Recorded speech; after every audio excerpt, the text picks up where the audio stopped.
Muy buenos días, muy buenas tardes y muy buenas noches. Bienvenidos a otro programa de Pura Virtud, Cine y Literatura. Hoy tenemos un panel de lujo, una tripleta de articulistas del Correo de España, de antiliberales furibundos, para conversar sobre las reflexiones políticas y religiosas de Andrés García Carro, poeta, ensayista, autor, por ejemplo, del libro Escritos de un contrarrevolucionario en SND Editores, del que ya estuvimos hablando un día.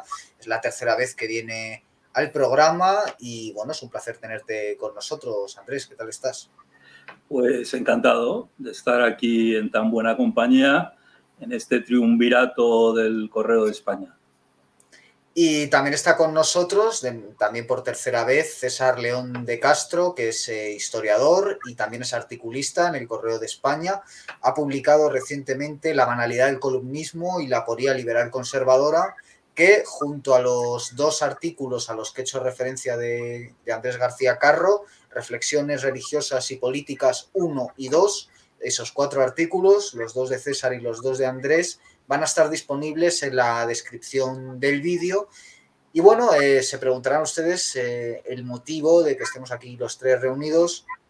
Vamos a conversar en torno a un hecho que ocurrió recientemente, sobre el que ha dado cuenta, por ejemplo, Javier Barraicoa, que es en el Correo de España, que es la retirada de un monumento carlista en Montserrat. Vamos a hablar, Andrés nos va a contar qué ocurrió, nos va a contar también cómo fue su peregrinación personal junto con otros carlistas al monumento para protestar, y después, a partir de ahí, vamos a ir de ese hecho concreto, vamos a ir extrayendo distintas conclusiones políticas. Nos va a explicar un poco su visión particular del carlismo, Andrés, y luego entablamos una conversación guiada por las preguntas que César León de Castro, después de haber leído los dos artículos citados de Andrés, tiene preparadas. Pero antes de comenzar, si me permitís, voy a leer un breve poema que dice así. ¿Queréis saber por qué llevo una boina roja? La llevo porque antes que yo la llevaron los que lucharon por Dios, por la patria y el rey, gallardos caballeros que con fervor defendieron nuestra santa tradición. ¿Queréis saber por qué llevo una boina roja? Porque soy requeté. Bien, este poema está incluido en Poemas del Arenal, que es el último, a ver si se ve bien, aquí, el último poemario de García Carro, y yo creo que viene al pelo del tema del que vamos a hablar hoy, porque precisamente al hilo de tu visita a Montserrat, escribiste un poema también en el Correo de España diciendo que te habías puesto la boina roja para ir a Montserrat. ¿Qué pasó en Montserrat? ¿Por qué fuiste? ¿Y en qué consistió también esa marcha de protesta carlista posterior? Pues en Montserrat ocurrió que arrancaron el muro, el monumento al Requeté que había allí en honor al tercio de requetés que lucharon en la guerra civil, en la cruzada del 36 al 39, en Cataluña. Entonces, ya desde hacía tiempo, los bárbaros de turno, los separatistas, lo tenían entre ceja y ceja, ya lo habían vandalizado algunas veces, chorreándolo de pintura, incluso intentando decapitarlo. Y el listillo de Iceta, el politicastro catalán, pues para trepar, para ganar puntos, le dio la voz a su jefe, a Sánchez, de la existencia de lo que él llamó un Valle de los Caídos catalán, ¿no? Un Valle de los Caídos en Barcelona. Y bueno, ya pusieron su punto de mira ahí, hablaron con el abad que está ahí al frente del santuario de Montserrat, y pues de una forma pusilánime se avino a que retiraran el monumento. Una vez perpetrado este acto, que además es un acto de iconoclastia, porque incluso desde un plano no ya político, sino puramente artístico, es un monumento precioso, que invito a que lo vean en las fotos que hay en internet, quien quiera verlo. Pues se pusieron en marcha y lo retiraron, y nos pusimos los carlistas en marcha para organizar este acto, que fue el pasado 29 de enero, pues ahí mismo en el Santuario de Montserrat, que tuvo mucho éxito. Hacía muchos años que no se veían tantas boinas rojas juntas y, bueno, en ese sentido, pues les salió el tiro por la culata a los de la infame memoria histórica, porque reavivaron algo que no es que estuviera moribundo, pero bueno, nos dio ocasión de juntarnos allí y a mí personalmente de ponerme la boina roja, no por primera vez, pero sí para una ocasión de gala, digamos. Voy a pasar un momento a César al hilo de una pregunta que me ha surgido, porque claro, César, tú eres historiador, además eres una persona que ha trabajado sobre la figura de José Antonio Primo de Rivera especialmente, al que le tienes un aprecio enorme. Y precisamente esta ola de revisionismo histórico, ¿no? Y nos salía la carcajada a ti y a mí mientras Andrés hablaba del Polisticastro y Z, inevitable. Pero claro, es una risa que en el fondo esconde algo trágico, ¿no? Y es que tipos de esa calaña estén metiendo sus sucias manos en nuestro patrimonio histórico. Ya sacaron a Franco del Valle de los Caídos y ahora pretenden, que es lo que dijo Félix Bolaños, prácticamente el día en que fue nombrado, pretenden hacer lo propio con José Antonio Primo de Rivera. En calidad de historiador, ¿qué te parece esta ola de revisionismo histórico? Es decir, ya no solo en el caso concreto, sino en general, esta oleada que está habiendo en Occidente, en Estados Unidos, que se atacan estatuas de George Washington, etcétera, y por supuesto en el caso particular español. Hola, bueno, pues yo creo que es un síntoma escatológico. Es decir, si por algo se ha caracterizado siempre la civilización, ¿no?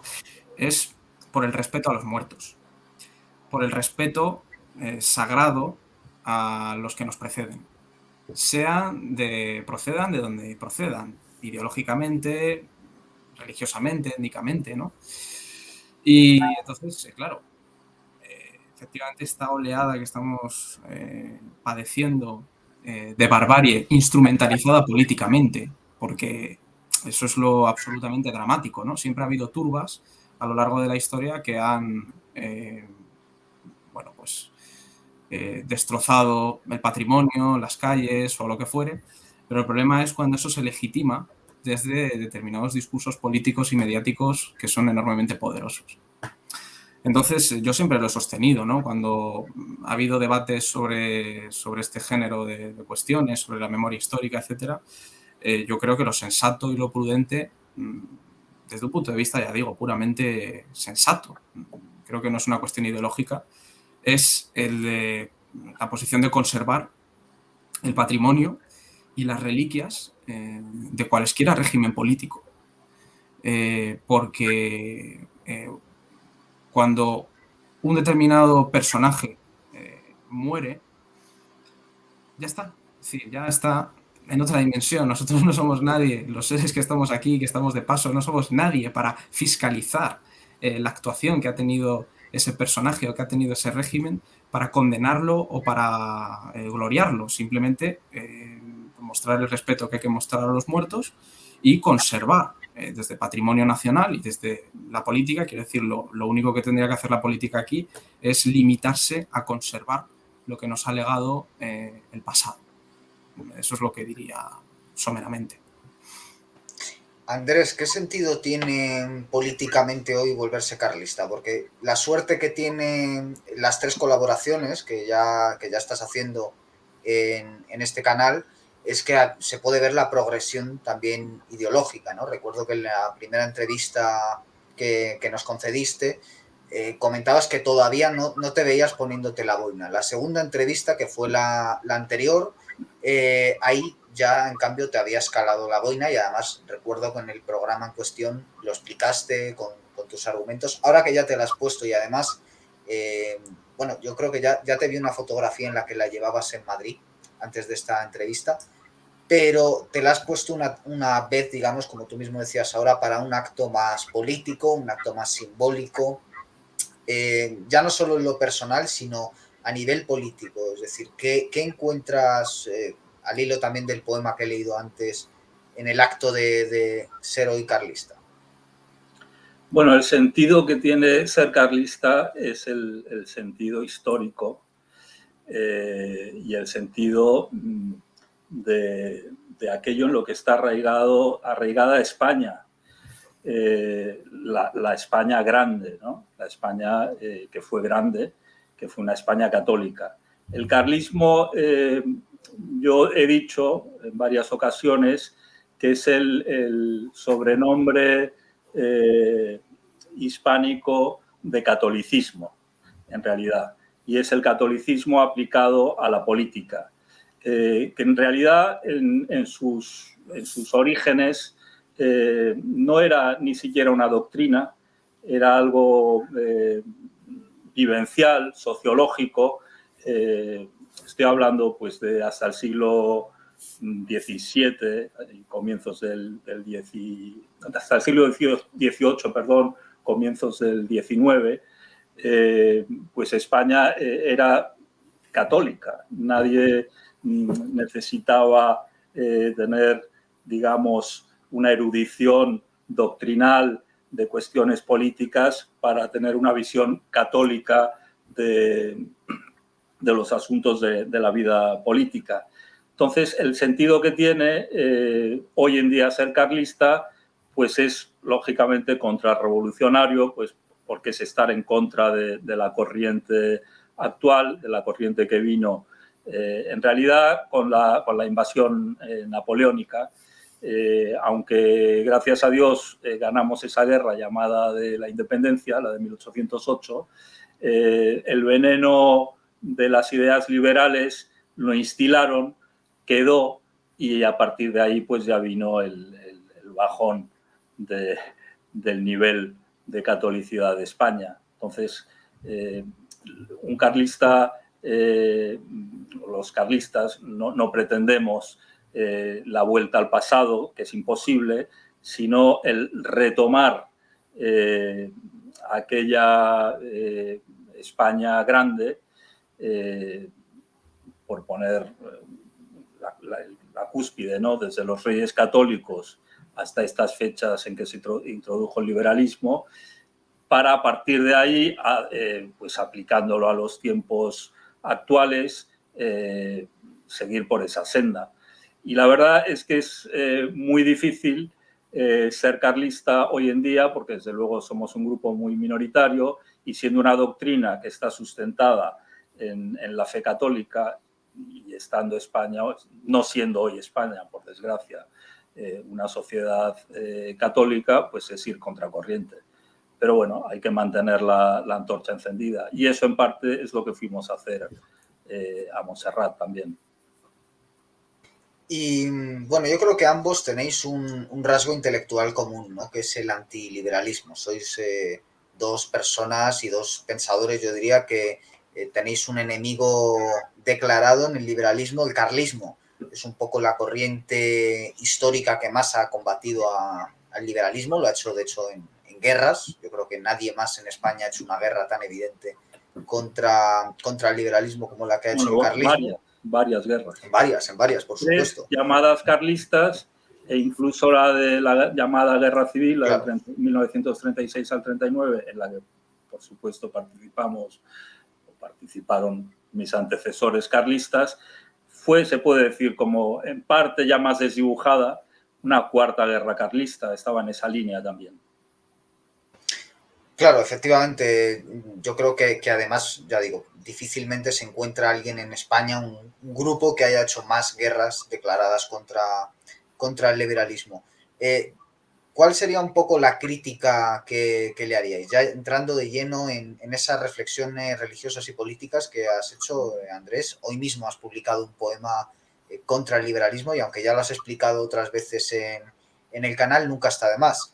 Entonces, bueno, primero a Andrés preguntarle por esto y después César, un poco lo mismo, pero siguiendo también el artículo de la aporía liberal conservadora que has publicado recientemente y también el que he mencionado, la banalidad del columnismo, que puede parecer que no está tan relacionado como el segundo, como la aporía liberal conservadora y sin embargo yo creo que en ambos hay una crítica bastante evidente también a cierto tipo de liberalismo que se quiera arrogar la resistencia contra esa memoria histórica, la resistencia contra otros movimientos, y que tú denuncias que ellos no pueden resistir precisamente por su condición de liberales. Ahora, si quieres, nos lo adelantas, pero primero, Andrés, ¿cuál es tu crítica fundamental al liberalismo? Yo creo que lo primero y fundamental es definir qué es liberalismo. Porque se puede dar el caso de que dos personas se tengan por antiliberales y, sin embargo, no haya una coincidencia en su visión del liberalismo y, por lo tanto, del antiliberalismo.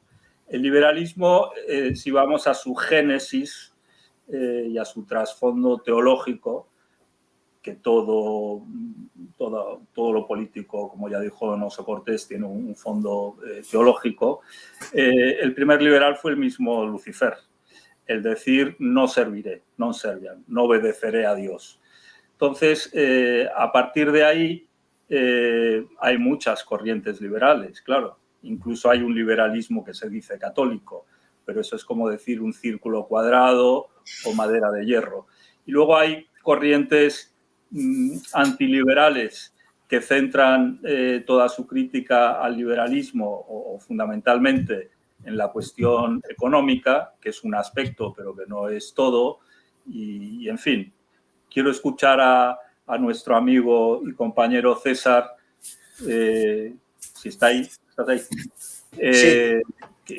¿Cómo ve el liberalismo para saber en qué medida estamos realmente en la misma trinchera o simplemente disparamos al mismo enemigo, pero desde dos flancos diferentes? Bueno, yo, vamos a ver, para hacer un análisis del liberalismo me retrotraería históricamente, desde el plano histórico, a la consolidación del Estado moderno en el contexto de las guerras de religión. Podríamos concretar el caso francés, ¿no? Es decir, en el caso francés, pero bueno, desde la reforma de Lutero, los estados empiezan a tener unas divisiones sociales por motivos religiosos muy fuertes que dan lugar a la atomización de un cuerpo social que, previo a la reforma, estaba perfectamente unido, basado en la cristiandad y en la directriz romana, por un lado, e imperial por el otro, por el aspecto temporal. Con la reforma, esa armonía que existía en el cuerpo social y que algunos autores han llamado pues, sociedad tradicional o comunidad política tradicional, se parte.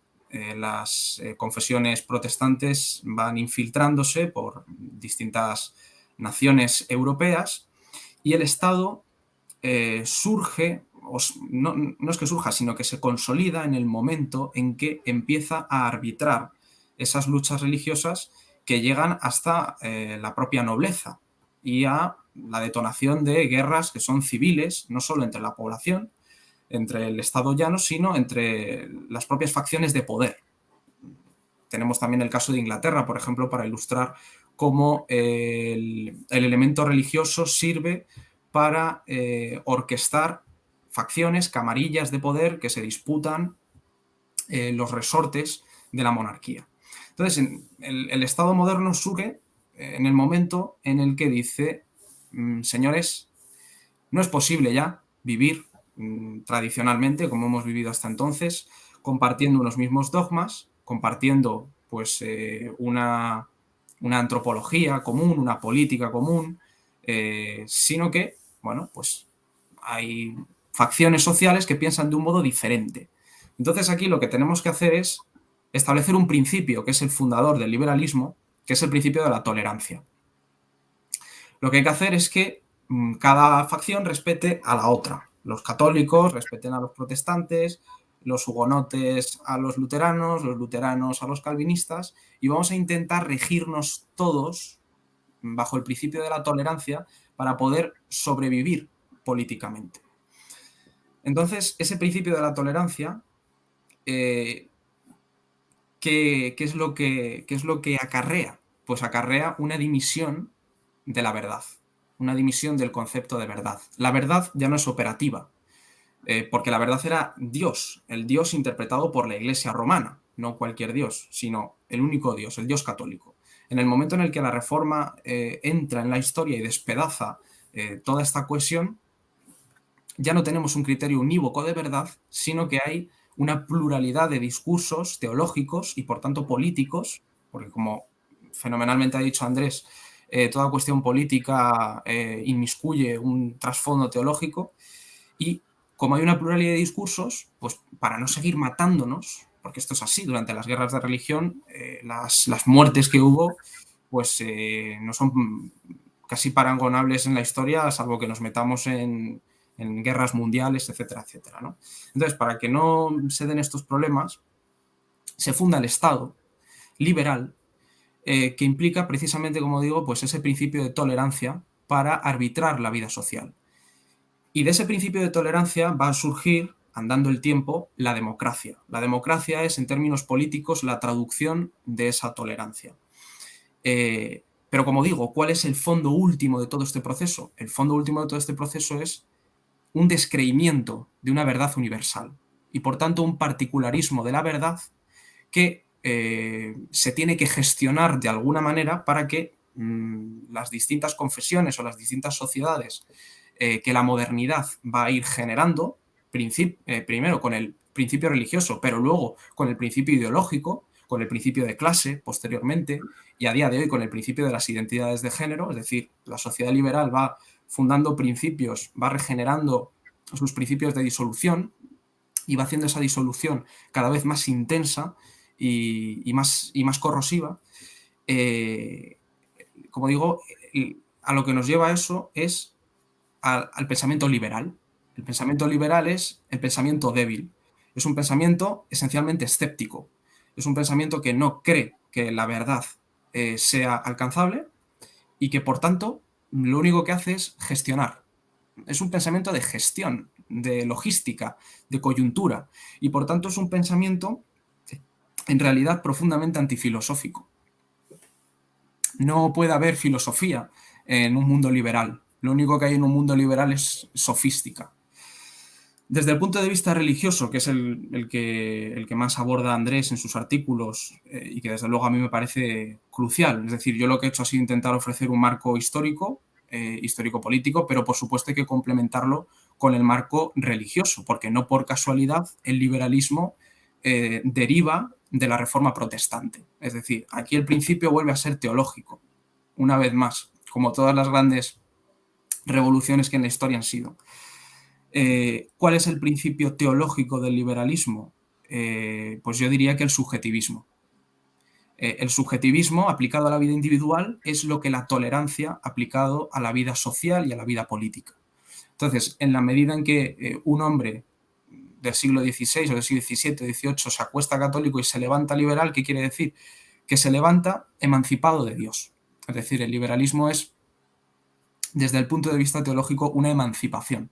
Esa emancipación la hace ya la Reforma protestante hasta un nivel determinado, y el liberalismo, digamos, que es la destilación política de esa emancipación parcial que principia en el protestantismo y que, según vaya avanzando la modernidad, se va a ir depurando, se va a ir perfeccionando hasta dar un producto más o menos analizable y sistemático en su error y en sus contradicciones, que es el liberalismo político del siglo XIX. Bueno, estoy totalmente de acuerdo en que el liberalismo es la vertiente política del protestantismo. En lo que no coincido contigo es en fijar la tolerancia como el elemento definitorio, digamos, del liberalismo. La tolerancia es una virtud católica. En las sociedades católicas, en España, sin ir más lejos, en su gran época de nación católica, por supuesto que se toleraba que hubiese otras personas de otras religiones.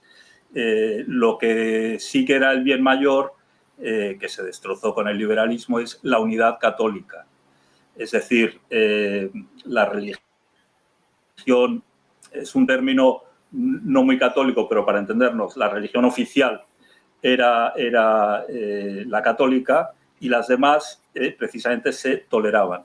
El problema del protestantismo y del que deriva el liberalismo es el de la libertad malentendida, que nace del libre examen protestante.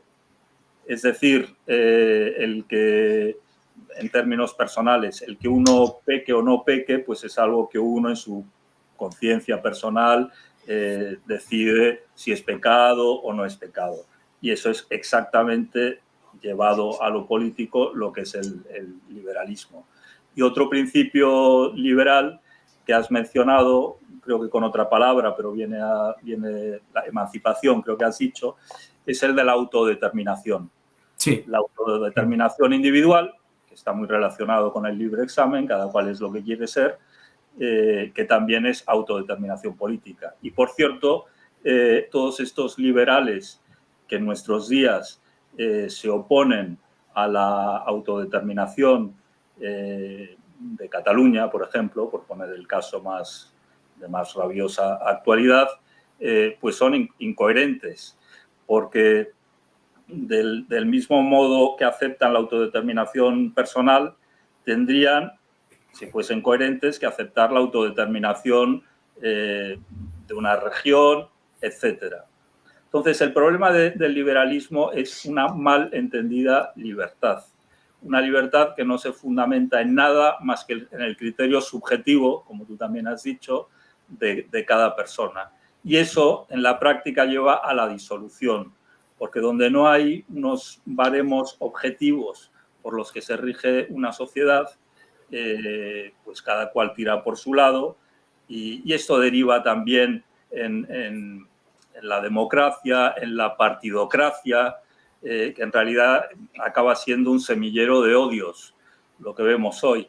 Y el gran problema es que se ha sustituido a Dios como fundamento de todo y de la política en particular por la democracia.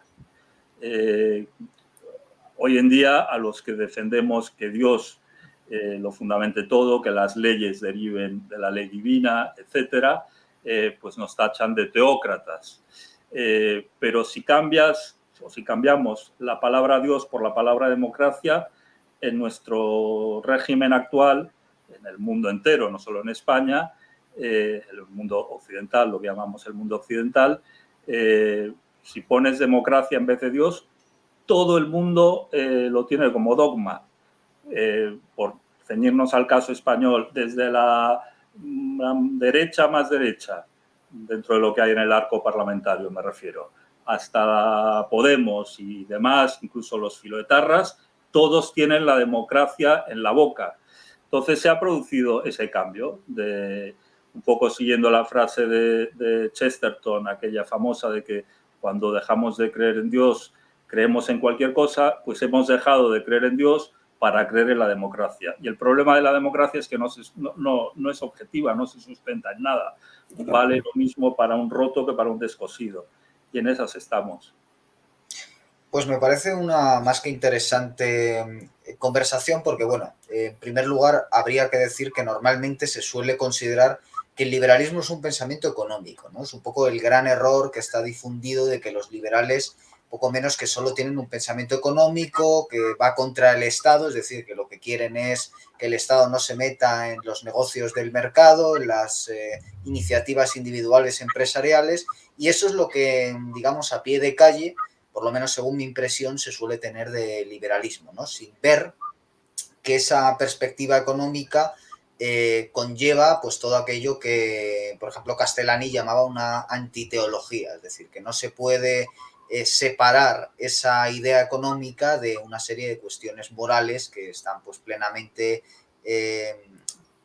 conectadas con lo que ambos habéis puesto de manifiesto, sobre todo, ¿no? Que es ese rechazo por la verdad, es decir, que no se puede pensar que se vaya contra el Estado, que se vaya contra una serie de rasgos, podríamos decir, sólidos, que se vuelvan líquidos ciertas ideas económicas sin que eso acabe penetrando en otras capas de la sociedad, ¿no? Y también es lo que comentaba César de esa atomización, esa disolución social, porque al final se acaba permeando todas las capas de la sociedad y acaba disolviendo todos los lazos comunes. Como sé que ambos sois católicos, espero que no os importe que lo diga públicamente, quisiera, claro, y lo digo porque además hacéis proselitismo de ello y además es clave en vuestro pensamiento, porque por ejemplo leyendo la reflexión... Más que proselitismo, que es un término correcto, protestante. Sí. De hecho, Guille, si me dejas meter aquí sí, por supuesto. apunte, Claro, claro. Por lo que ha dicho Andrés antes, me gustaría matizar lo que entiendo yo por tolerancia, porque ha dicho Andrés que no estaba de acuerdo con la idea de tolerancia, etcétera, ¿no? Tal y como yo he hablado de ella. Yo creo que la tolerancia es una idea profundamente anticristiana, que has dicho, Andrés, que tú crees que es una virtud cristiana. Yo creo que la virtud cristiana es el respeto, pero no la tolerancia, porque la tolerancia es la tolerancia con el error. Como tú bien has dicho, en España, cuando existían esas otras confesiones religiosas, se toleraban esas confesiones religiosas, pero se toleraban desde el punto de vista de que esas confesiones están erradas. O sea, desde el punto de vista de que hay que hacer un apostolado, había que hacer un apostolado, ya que hablábamos de apostolado, para no dejar a esas gentes en el error. La tolerancia dimite de esa discusión filosófica, dimite de esa lucha dialéctica por la verdad y dice, no, aquí cada uno que piense lo que quiera y que diga lo que quiera. Es la idea de libertad de pensamiento. Perdón, Andrés, un segundo, ya termino. Es la idea de libertad de pensamiento. No hay una libertad de pensamiento, no hay libertad para pensar, porque el pensamiento tiene sus reglas lógicas y sus leyes. Entonces, si tenemos libertad de pensamiento, vamos a dar en locuras. Y si tenemos libertad de expresión, también podemos verbalizar locuras. Y la tolerancia es el principio el principio liberal por el cual esas locuras se habilitan, tanto en el pensamiento como en la expresión. Yo, por supuesto, ensalzo el respeto por la persona. Como decía el teólogo dominico, la Iglesia es intransigente porque cree y transigente con las personas porque ama, y la sociedad, refiriéndose claramente a la sociedad liberal, es intransigente porque no ama y transigente porque no cree, es decir, es todo lo contrario. Entonces, yo, por supuesto que soy partidario del respeto, del profundo respeto, pero también de no tolerar el error y de no tolerar la bellaquería y la indignidad, que es lo que se oficializa y se hace doctrina de Estado con el Estado liberal. Bueno, hay que definir siempre los términos. Para definir los términos es muy interesante siempre la etimología. Tolerar viene de tolere, que quiere decir soportar, aguantar, soportar. La tolerancia bien entendida, la tolerancia católica, se produce cuando hay un mal y se mide lo que supondría corregirlo. Es decir, si para corregir un mal la consecuencia va a ser peor que el propio mal, entonces se tolera ese mal. Eso es lo que mide la tolerancia católica. El respeto, bueno, es un concepto distinto del respeto a la dignidad humana siempre, ¿no? Pero la tolerancia liberal está basada, de nuevo, en ese falso concepto de la libertad, de que como cada cual es libre de hacer lo que le dé la gana, según su propio criterio, entonces se tolera, que en este caso ellos no tienen ni que tolerar, porque según su tesis no es soportar nada, es aceptar que el otro haga lo que quiera. Por supuesto, siempre se ha dicho, y por supuesto que como católico es a lo que yo me adhiero, que el error no tiene derechos. Pero ocurre en este mundo que el mal existe y que hay veces que hay que tolerarlo porque combatirlo puede suponer consecuencias peores que el propio mal que se combate. Esa es la tolerancia católica, que no es una de las grandes virtudes. Vamos a citar otra vez a Chesterton, decía algo así como que la tolerancia es la virtud de los débiles o una cosa así. Pero bueno, en ciertas ocasiones no queda otro remedio. Es, digamos, el último recurso al que la virtud como último recurso es la tolerancia, cuando no se puede combatir un mal sin provocar males mayores. Sí, no, sí, sí. No es que aceptemos el error ni nada que se le parezca, que eso es lo liberal. El problema del liberalismo es que toma terminología católica, como por otro lado todas las otras, el marxismo también y demás, pero las pervierte. Y la tolerancia pues, lo cambia en el sentido que acabo de decir. Por continuar, que me ha parecido interesante, ¿no? La puntualización, y se nota que sois dos personas preocupadas por la precisión intelectual, ¿no? Yo creo que eso también habla bien de ambos, de vuestro trabajo, y se percibe en vuestros escritos. Quisiera preguntaros por el catolicismo, porque leyendo tus reflexiones religiosas y políticas, Andrés, que no en vano llevan ese nombre, es cierto que es insoslayable, a diferencia de lo que ocurriría con un liberal, tu postura religiosa, ¿no? Frente al liberal que dice usted guárdese eso para su casa, ¿no? El famoso laicismo, que es cada uno que se guarde sus valores religiosos para el hogar, pero gracias a eso, pues leyes como la de la eutanasia o la del aborto son posibles, y además que ver el avance que están teniendo en ciertos países hispanoamericanos para ver el horror que se está produciendo por culpa de esa política que muchos liberales católicos conservadores van concediendo.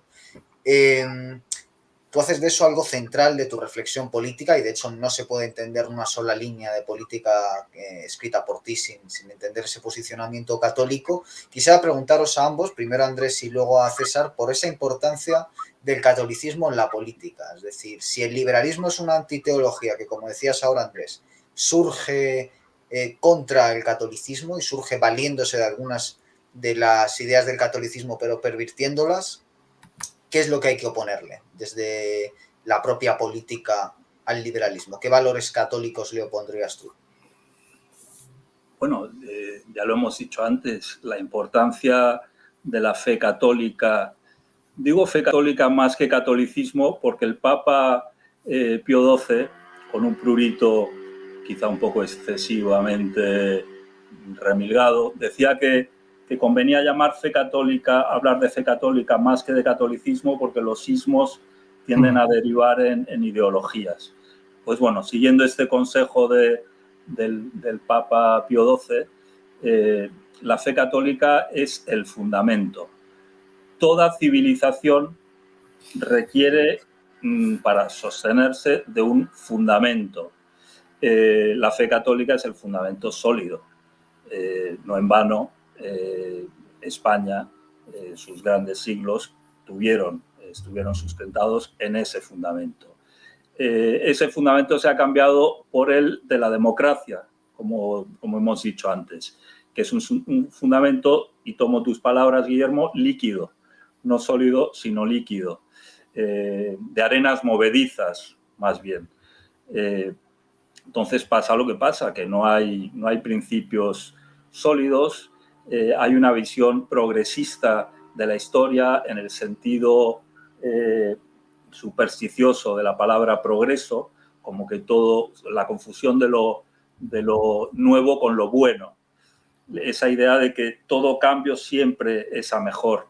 Y ahí es donde está el quid del problema.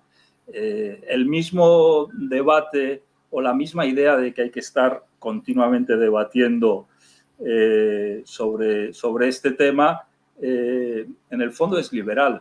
Esto tendría que ser un sobreentendido, una aceptación social, la de la unidad católica, la del fundamento católico, y luego sí se podrían discutir sobre las formas de gobierno, que desde luego en España está claro por historia y yo creo que por temperamento y por carácter que la que nos conviene es la monarquía católica, claro, pero un católico no rechaza de frente o necesaria e imprescindiblemente incluso la democracia, siempre que se limite a ser una mera forma de gobierno en la que el pueblo, dentro de un marco y sobre un fundamento de leyes y jurídico católico, pues deciden pues, en cuestiones de impuestos y demás. pero el fundamento, hay que elegir un fundamento. En tiempos gloriosos para España, nuestro fundamento era la fe católica y ahora es la democracia, como así lo prueba, y lo he dicho antes, el que cualquier partido político de cualquier tendencia se llena la boca con la democracia. César, ¿cuál es tu visión del catolicismo como eje político antiliberal? Como opción, digamos, que contraponer teología ante esa antiteología liberal. Es un tema, la verdad, complicadísimo. No me atrevería Yo a lo veo decir... sencillísimo. Yo creo que es un problema el complicar las cosas. Sí. El mundo actual, como tú además has dicho antes, y digo yo además en alguno de estos artículos de las reflexiones, el problema es el escepticismo. Esa idea de que es más, de asociar el escepticismo con la inteligencia. Es más inteligente el que duda que el que tiene las cosas claras y los principios firmes. Hace poco leía una frase de Borges diciendo que la duda, decía él, la duda es uno de los nombres de la inteligencia. Esto aparecía ahí en un muro de Facebook y yo comenté debajo, eso lo dice sin duda, o eso lo dijo sin duda. No sé si captáis, o sea, sin inteligencia, ¿no? Siguiendo sus términos. Se ha ensalzado la duda como si fuese sinónimo de inteligencia. Y eso es lo que complica las cosas. Ahora cuando empezabas tú a decir, es que es un tema muy complicado. ¿Dónde está la complicación? Hay que elegir un fundamento. Y además, si hablásemos de un país sin historia o con una historia raquítica o mala, pues podríamos tener esa duda. Pero en el caso de España, ¿qué duda tenemos? Estuvimos los mejores siglos de nuestra historia fundamentando la política en la ley divina. Funcionó muy bien, con sus claroscuros, nada es perfecto, ninguna empresa humana es perfecta. ¿Qué duda tenemos en España? Se experimentó con el liberalismo desde principios del siglo XIX hasta hoy. La deriva ha sido descendente, la deriva ha sido nefasta. Entonces, ¿cuál es la complicación? ¿Cuál es la duda? Perdóname que te haya ocupado tu No, para nada, Andrés, ningún problema. No, hombre, yo la duda sobre todo la planteo desde el punto de vista que ha comentado antes Guillermo, ¿no? ¿Cuán viable es fundamentar a día de hoy una empresa política desde los presupuestos católicos? Es decir, ¿cuál es la viabilidad? La pregunta que te hacía Guillermo, ¿no? ¿Cuál es la viabilidad política de ser a día de hoy carlista? Ahí es donde yo veo pues mira, la dificultad, naturalmente. Humanamente, no desde el punto de vista teórico, que puedo estar de acuerdo contigo en muchas claro. cosas, sino en la praxis. Es que, claro, cuando dejamos el fundamento católico hace ya casi 3 siglos, ¿no? 2 siglos, y nos hemos ido envenenando y hemos llegado a un punto de envenenamiento en que ya es casi imposible retomar el buen camino. Humanamente yo creo que es imposible. La viabilidad práctica, por supuesto, es imposible, cuando además la propia Iglesia, la jerarquía romana, desde el Concilio Vaticano II muy en particular, se envenenó también del liberalismo. Yo creo que hoy en día en España, aunque sucediese el milagro, porque sería un auténtico milagro, de una restauración de la España católica, tendríamos a la Roma de hoy en contra. Por supuesto que en la práctica, humanamente, yo creo que hoy en día es inviable, pero uno debe defender los principios. Y uno, bueno, estamos aquí en esta vida de paso, deseamos lo mejor para nuestra patria, pero a fin de cuentas Dios no nos va a juzgar por nuestra consecución o por el logro político de haber nosotros, con nuestro propio esfuerzo, me refiero ahora a los carlistas, ¿no? Conseguido la restauración católica de España, sino por el simple esfuerzo, por haber dado todo lo que hayamos podido. ¿Que sirve de algo para nuestra patria? Perfecto. ¿Que no sirve de nada? Pues Dios no, ¿cómo me va a juzgar a mí en particular o a cualquier carlista en particular por el logro de revertir la situación a estas alturas de la historia en que todo sopla en contra? Sopla en contra el ambiente mundial, sopla en contra, como he dicho antes, la jerarquía actual eclesiástica, pero bueno, hay que mantener los principios y desde luego que es muy difícil mantenerse en esta postura en la que el lenguaje que uno habla, la propia palabra católico hoy en España, pronunciar en una reunión de gente normal, liberal, pero normal, no radical tampoco, suena como si uno estuviese nombrando a la bicha. La propia palabra católico. Decirse católico hoy en día es como decirse, no sé... carlista. Bueno, carlista yo creo que hay gente que ni sabe lo que es. Ya, la verdad mucha es que gente sí. sabe lo que es. En Montserrat, cuando nos reunimos allí el mes pasado, con nuestras banderas de España, con los escudos del Sagrado Corazón, nuestras cruces de Borgoña, nuestras boinas rojas y demás, cuando ya nos íbamos llegaba una pareja, un chico y una chica, y nos dijeron, ¿qué es esto? ¿Una manifestación de Vox? Ellos eran de Vox, ¿no? Porque claro, hoy en día a lo más que llega el entendimiento general, social, es banderas de España, este tipo de cosas, asociarlo a Vox. Y no tenían ni idea de lo que era el carlismo. Es decir, que decirse uno carlista hoy en día no es que suene ni mal ni bien, es que suena como... Es clandestino. No, ni clandestino. Como decirse... Como nada, algo que no conoces, como si te dices Amish o yo qué sé, una cosa rarísima.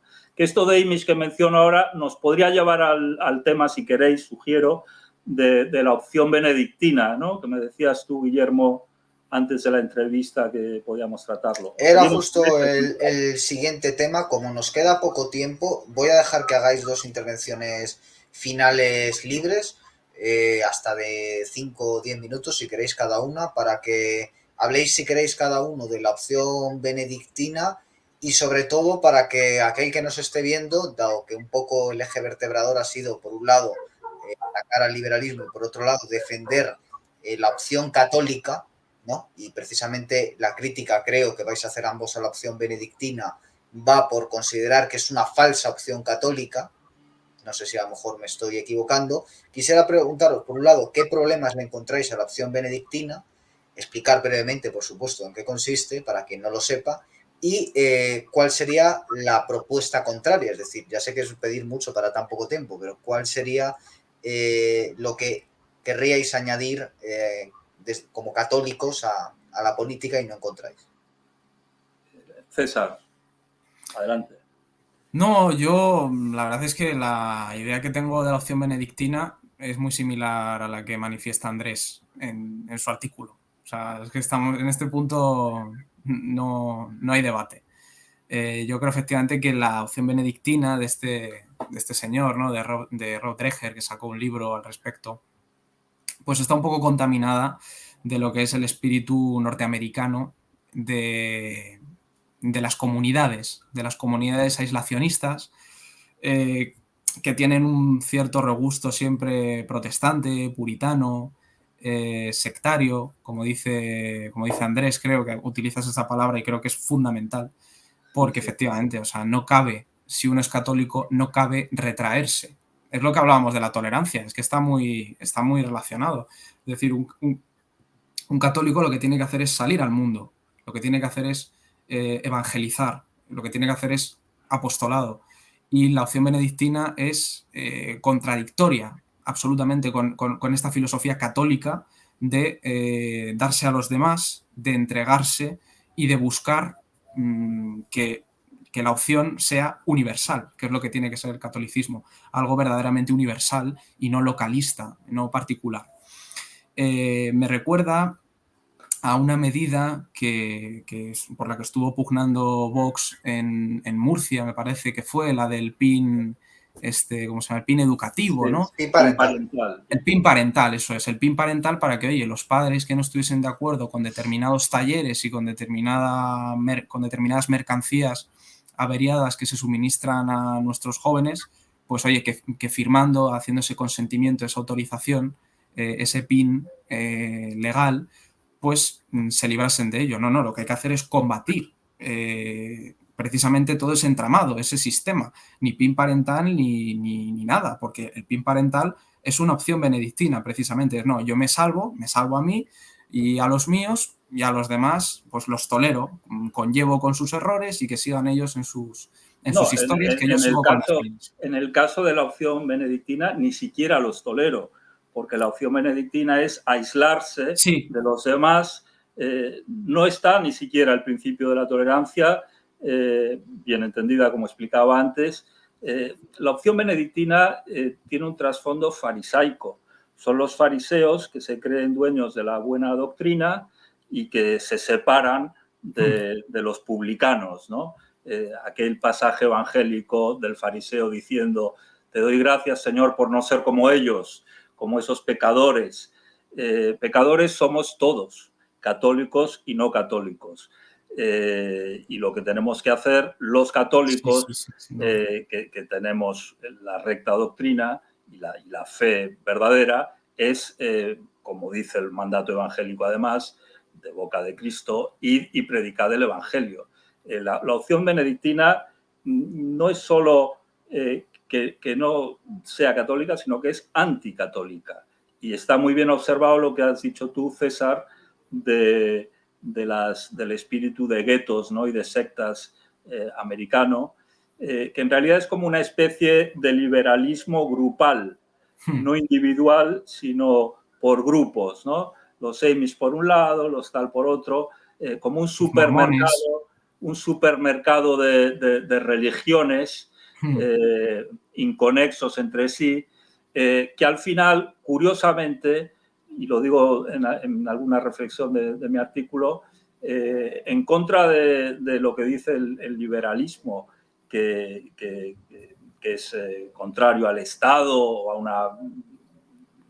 o que quiere la menor intervención del Estado posible y demás, todo esto provoca, engrandece al Estado, porque la única manera de mantener, en cierto modo, unida una sociedad que está disgregada en sectas, en pequeñas comunidades aisladas unas de otras, es la intervención del Estado.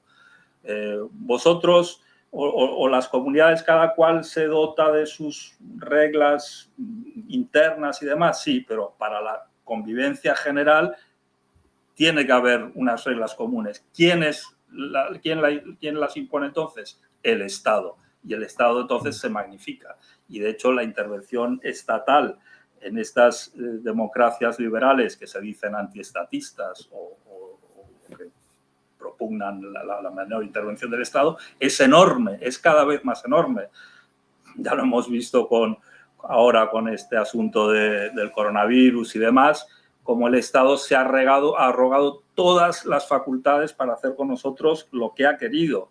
Es decir, que el liberalismo, que tanto presume de tener un amor a la libertad, precisamente por tener un amor errado a la libertad, acaba provocando una esclavitud. Una esclavitud en manos del Estado, que es el que, como siempre ocurre, alguien tiene que poner algún tipo de orden y acaba siendo el Estado el que se ocupa de todo. Precisamente, si tienen algo bueno las preguntas amplias, es que permiten una gran variedad de respuestas. Entonces, os voy a lanzar para terminar una pregunta amplia para que la respondáis pues como buenamente podáis, queráis, etc. La pregunta es, bien, ¿cuál sería la opción católica? Si me permitís entonces hacer el juego de palabras. Yo, Guille, me adelanto y digo que yo la desconozco. Por eso es lo que decía, lo que le preguntaba a Andrés, de que el tema es muy complicado precisamente porque yo no veo soluciones al respecto. Entonces, si Andrés quiere comentar algo, estupendo.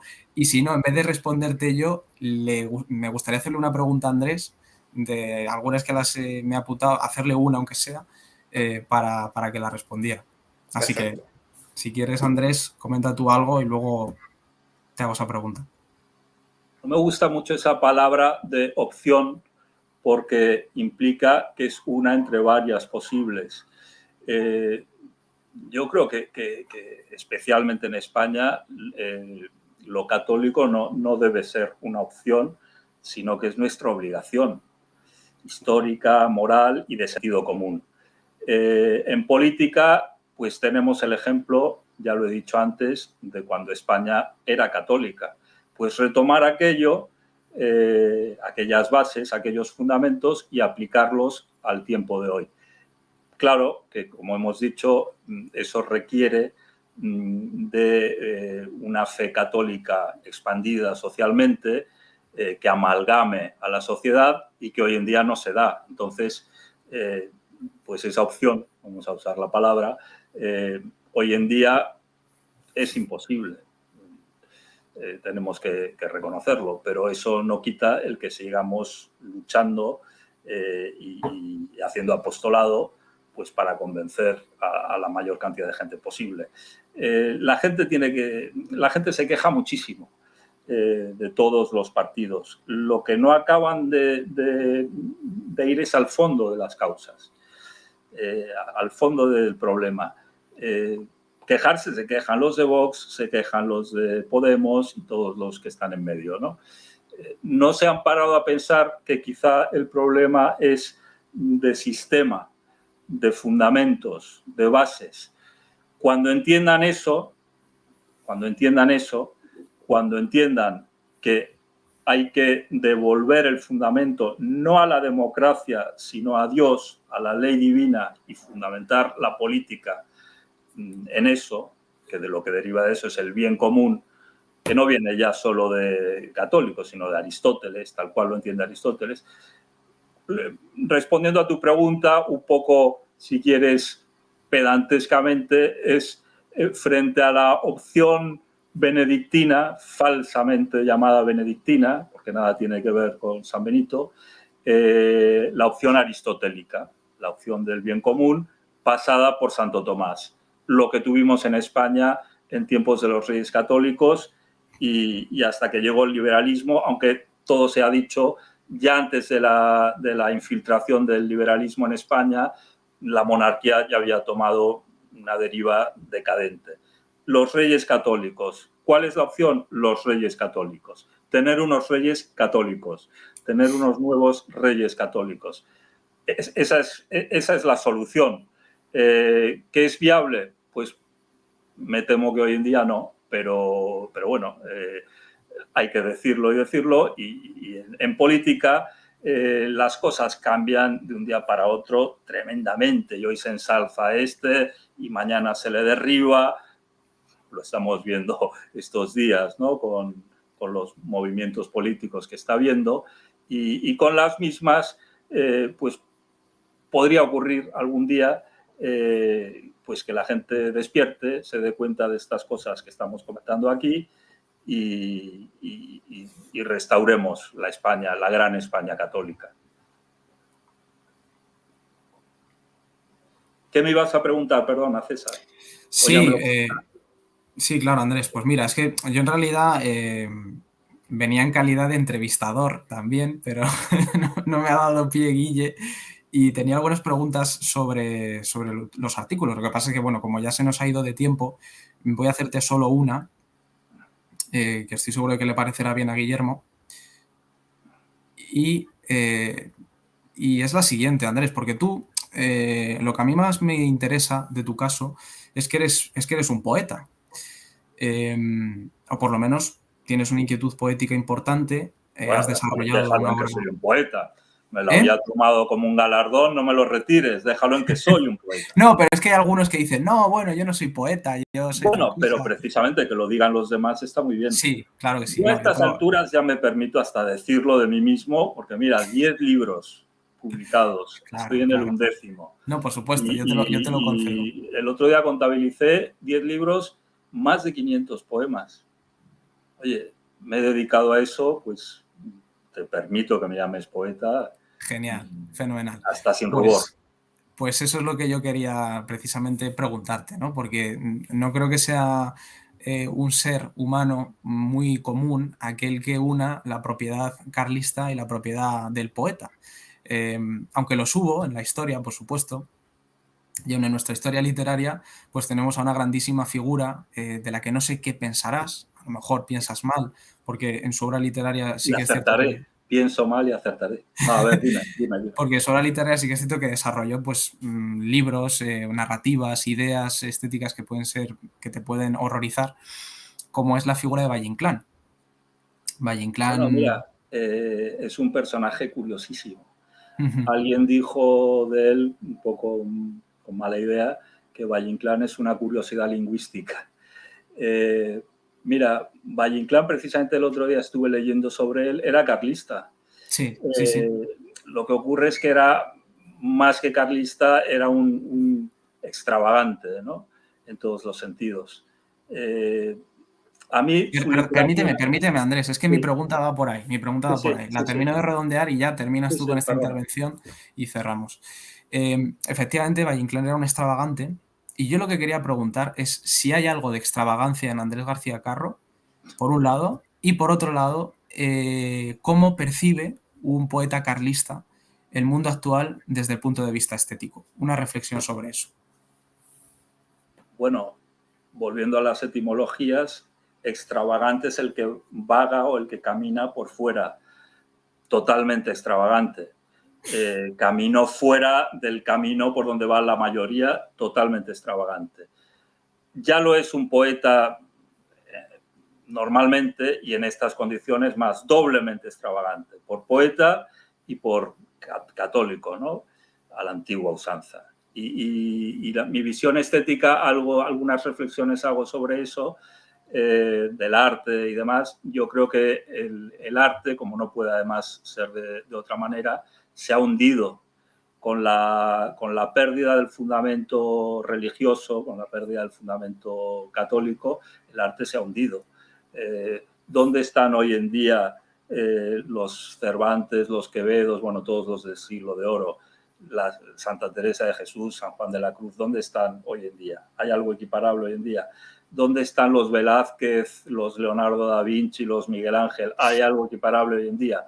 Y como digo en el libro, por no ponerme muy catastrofista, es cierto que hay arte contemporáneo que está bien en el cine, que es el arte contemporáneo por excelencia en cuanto a que es el más reciente, ¿no? Pero yo creo que todo arte bueno de nuestro tiempo es aquel que tiene un remanente de lo clásico, ¿no? En todas las artes.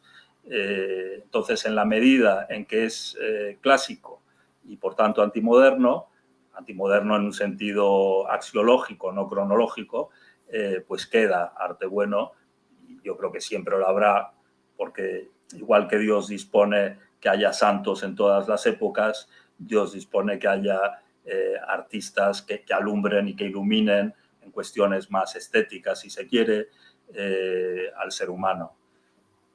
No sé si he contestado a tu pregunta, pero Sí, claro que sí, bueno, perfectamente. Valle Inclán era todo un tema, este otro inmenso, cualquier tema de los que hemos tocado, pero yo creo que se hacen idea nuestros espectadores, ¿no? de nuestro pensamiento. Y me he quedado otro tema con el que me he quedado con ganas de discutirlo contigo, es lo de la falange y demás, pero bueno, lo podemos dejar para otra ocasión o para algún encuentro personal. Sería Encantado un de auténtico haberte gusto. conocido, César. Lo mismo digo, Andrés, un placer genuino, de verdad. Pues con esto inauguramos en el canal, en pura virtud, las tertulias. Ya era hora de que tuviéramos alguna. Yo creo que ha salido bien. Es evidente que no vamos a estar de acuerdo siempre en todo, si no, pues no estaríamos aquí, obviamente. Iríamos a esos canales donde hay un pensamiento único y todos se felicitan entre ellos porque están de acuerdo en muchas cosas que suelen ser estúpidas. Aquí no ocurre así. Evidentemente, cada uno tiene un pensamiento particular. Es verdad que García Carro está más cercano al carlismo y César León de Castro más cercano No, la yo falange, más cercano podríamos no, decir. dentro. Yo sí. Cercano o dentro, por supuesto. Yo cercano, sí. César León de Castro, cercano a la falange, él siempre dice que no lleva un carné, digamos, siempre se ha resistido. Pero bueno, mira, vamos a ir ya directamente. Yo César, ¿qué tampoco tengo opinas? carné. Yo tampoco tengo carné. ¿Qué opinas de Falange, César? Vamos a ir a ello. 10 minutos de prórroga en el que vamos a darle esa satisfacción a Andrés García Carro, que creo que merece la pena. Perdonarán estos requiebros los espectadores, pero queda Sí, también y más aquí los natural. espectadores lo que pueden hacer es darle al pause, dar el vídeo por terminado y ya esta parte, si les parece excesiva, no tienen por qué verla ya. Barra libre para nosotros. ¿Cuál era, Guille? Perdón. Sí, no, bueno, que cuál era un poco tu, digamos, si García Carro se ha significado como carlista, tú no te significas como falangista y muchas veces No. dices que es porque no lo consideras una opción realista, ¿no? No porque no compartas los ideales de Falange. Sí, es lo que le comentaba antes a Andrés, ¿no? Cuando le preguntábamos acerca de la viabilidad de los ideales del carlismo, etcétera. Yo es un poco la reflexión que me hago, ¿no? En este sentido. Yo creo que en política hay que ser actualista, hay que partir de las posibilidades que nos deja la realidad. Posibilista, no evites la palabra, posibilista. No actualista, posibilista. Bueno, no, posibilista tampoco, porque en fin, el posibilismo implica embarcarse en el proyecto posible, pero quizá ni No, pero estás siquiera diciendo, yo hay que esté... partir de las posibilidades. Sí, quiero decir, hay que arar con los bueyes que tenemos y creo que determinados bueyes están muertos, como el carlismo, como Falange, etcétera, Me ¿no? lo Creo dices que al final. Me ¿eh? clavas esta puñalada al final.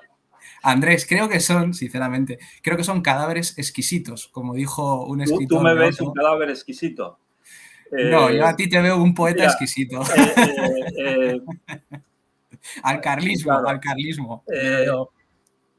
Mira, lo que tenemos que hacer los carlistas, y yo intento hacerlo, es desde nuestra propia imagen y forma de hablar y forma de vivir, incluso, dentro de lo permitido, claro, ser muy actuales.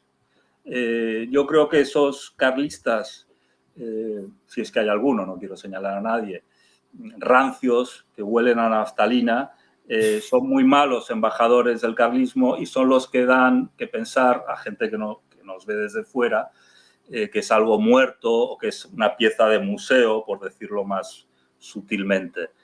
Pero la doctrina carlista, todo lo que estoy diciendo yo aquí ahora, y consciente de lo inviable que es en nuestro mundo actual, es, como lo es siempre la verdad, de una plena vigencia, una plena actualidad y se podría poner en práctica perfectamente. Otra cosa es que el mundo esté podrido y una fruta tan pura como el carlismo no tenga cabida, pero la pureza y la muerte no solo son cosas distintas, sino contradictorias. La muerte es lo que está podrido es lo de hoy. El carlismo es algo muy puro. El problema del carlismo es que en su pureza no admite híbridos, no admite hibridarse con lo podrido. Esa es la dificultad añadida en la práctica, ¿no? del carlismo, pero algo muerto para nada. Pero yo creí que ibas a hablar de la falange. No, es que también lo digo, de la falange. O sea, para mí tanto la falange como el carlismo, como, qué sé yo, como, bueno, como cualquier otro movimiento político que surgió en un contexto muy determinado, pues pertenece a las lógicas de ese contexto. Y es que además estamos ahora mismo en un mundo en el que, digamos, ya no llegan esas doctrinas para analizar muchísimos problemas que tenemos ahora mismo planteados. Te De analizo el tipo... que quieras, salvo de física cuántica, que dijo una eminencia en física cuántica, dijo que ni el más eminente físico cuántico entiende la física cuántica. Nadie lo entiende. Eso lo dijo un físico cuántico. Excepto de física cuántica, te aplico el carlismo a cuestiones políticas, a la que quieras. A las artes, a la política propiamente dicha. Bueno, esto sería retomar otra vez, si hubieses empezado por ahí, habría hecho un planteamiento distinto, mucho más concreto. En mis reflexiones, a mí me horrorizaría ser alguien, una cosa es que esté fuera del camino, por donde va erradamente la mayoría de la gente, y otra cosa es que esté en la inopia o que esté defendiendo cosas periclitadas. En absoluto. Si algún día me lo pareciese así, no es que dejase, no es que me apartase del carlismo, es que sería anticarlista. Yo quiero estar bien vivo y bien insertado en la realidad que vivimos y aportar las mejores soluciones. No estoy presentando una pieza de museo. Yo me pongo la boina roja consciente de que la gente me verá y dirá, pero ¿qué hace ese tío con una boina roja a estas alturas del siglo XXI? Soy perfectamente consciente. Y bueno, me la pongo pues para la ocasión de Montserrat, me la puse, y si se tercia otra ocasión así me la volveré a poner, pero yo no voy por ahí con la boina roja ni nada. Estoy totalmente en mi tiempo. No, lo sé, Andrés, si se te ve, si uno lee tus poemas y se da cuenta de que rezuman vitalidad y que rezuman incluso un sentido agudo de lo mundano. Y vamos, se te ve a ti mismo como persona que uno se lo puede pasar. Eso no te da que pensar cómo es que este hombre, defendiendo algo que a mi juicio, o sea, el tuyo, está muerto, sin embargo es alguien totalmente... Andrés, que nos conviertes al carlismo antes de que acabe el programa, te veo venir. En la vida actual y que no está para nada, no huele a naftalina. No, mi respuesta es que eres un extravagante hasta dentro del carlismo. No, pero sí que me interesa mediar puede ser, para... Puede ser. No te creas que dentro del carlismo, antes hablabas del falso carlismo, yo hablaré del verdadero para no meterme con nadie. Yo estoy hablando de la comunión tradicionalista y estoy hablando de los leales a Don Sixto. Tampoco te creas que yo allí soy un amigo de todos, ni no tengo especialmente ni siquiera casi trato personal, algún amigo sí que tengo, pero voy por libre en todo. Pero esto es una cuestión doctrinal, de doctrina, y la doctrina tiene que estar fundamentada en la verdad. Yo eso de que la verdad es discutible, todo eso son conceptos liberales. La verdad es discutible. Bueno, la verdad es discutible, pero algunas verdades no son discutibles y otras son discutibles con vistas a encontrar la verdad, no a estar eternamente discutiendo, que es lo propio del liberalismo, es estar eternamente dándole patadas al balón y yendo detrás del balón. El balón es la verdad, ¿no? Voy a agarrar el balón y le pego una patada. Otra vez para allá. No, mira, agarra el balón y ponte a jugar al juego correspondiente. Para que no se convierta en un episodio de Oliver y Benji, de esos interminables que terminaba el episodio y todavía no habían llegado a la portería, no se atisbaba ni siquiera nada semejante, seguían ahí en un medio campo interminable. César, ¿qué le encuentras a la Falange que no le encuentras al carlismo? Por decirlo pronto, rápido. Qué malo eres, Guille. ¿La Falange sí que crees que está viva? No, tampoco. No. Pues aléjate de los muertos. No, pero déjale, Andrés, vamos a escuchar. Si crees que la Falange está muerta, no le veo sentido a que esté. Bueno, pero vamos a ver.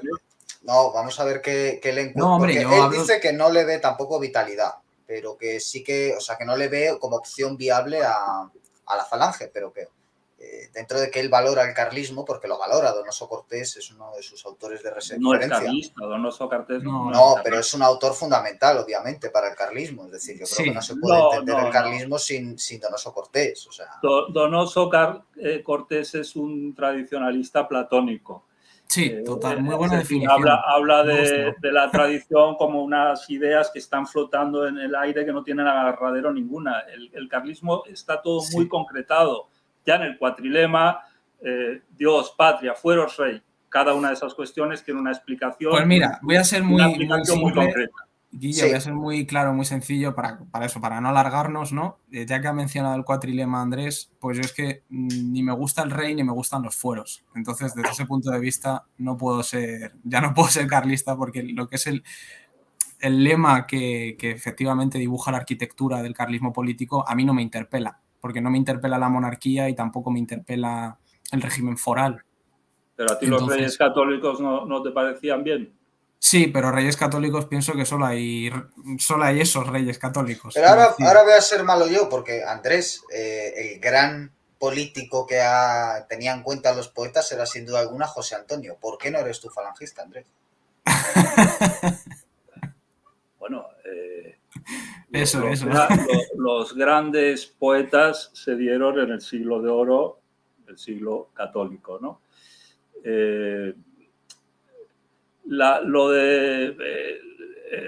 Lo que dice José Antonio de los poetas tiene una frase, ¿no? Como es, tú la conocerás mejor que yo, que este Que mundo es de los los poetas son los poetas. únicos que han movido Mueve. al pueblo, vamos. Bueno, dicho así, ¿No? en César, general. seguro que... Ahora, como en todo, habría que preguntarle a José Antonio, si reviviese, qué entiende él por los poetas. Desde luego, los poetas falangistas son poetas retóricos. El himno de la falange, que lo hicieron entre varios poetas falangistas, creo que estaba ahí Agustín de Foxá y alguno más, es una cosa bonita, retórica, es una poesía bella en el sentido más vacío de la palabra, yo diría. Entonces prosa sonajero, tú hablarías de prosa sonajero, quizás. No, eso es lo que decía Marcé de Cela. Sí, sí. No, sonajero, mejor que sonajero, porque es hímnica, es bonita, pero grandilocuente y vacía. Yo creo que de José Antonio, por hablar algo bien de él, lo que significa para mí a la figura de José Antonio es su muerte. Una muerte heroica y con unas palabras, las de su testamento, pues que lo dignifican.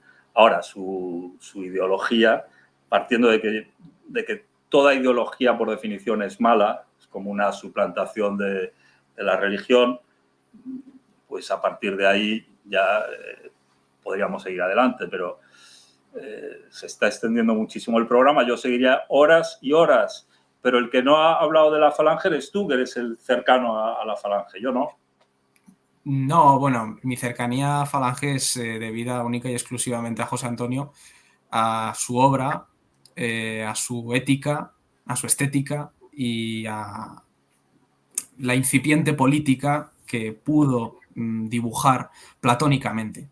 A mí me encantan los platónicos, por eso me gusta mucho Donoso, me gusta mucho José Antonio, porque desconfío, en general, desconfío precisamente por eso que dices tú, Andrés, de la ideología, desconfío de los agarraderos. Tengo muy poca fe en las concreciones materiales de las ideas y, por tanto, es casi una cuestión temperamental el rehuir precisamente la militancia o la Pero simpatía en entonces, un ¿tú qué partido quieres? político. Que estemos flotando en el éter como fantasmas.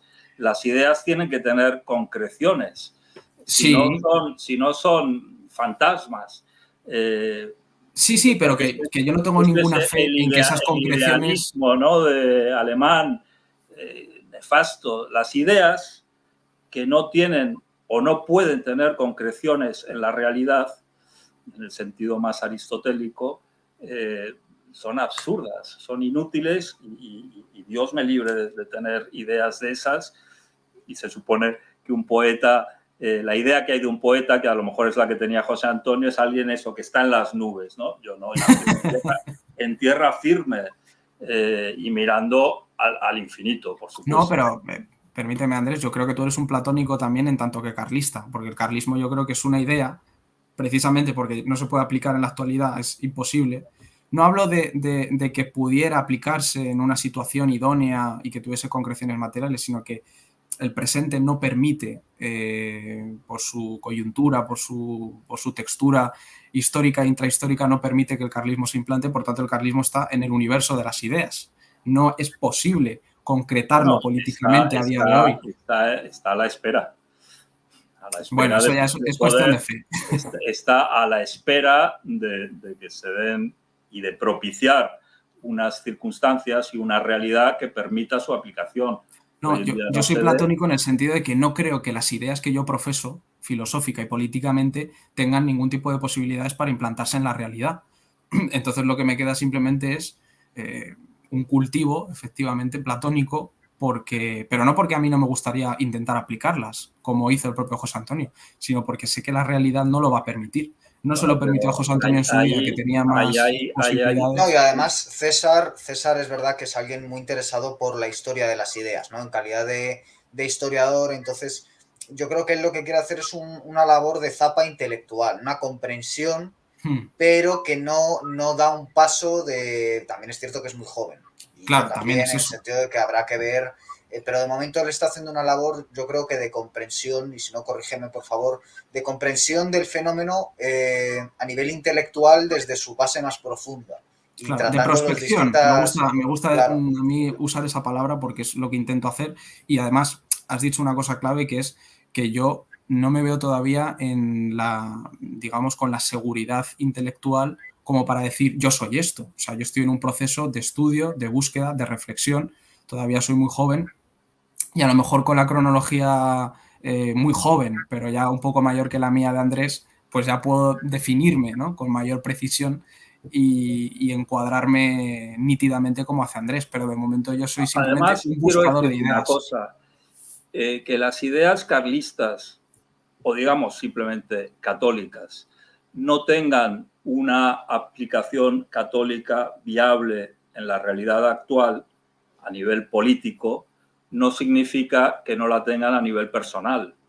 Yo que fui liberal a efectos prácticos y creía incluso que lo era teóricamente antes que católico y carlista, te aseguro que me manejo mucho mejor en la vida con mis ideas actuales que con las anteriores, que las que uno va a la deriva.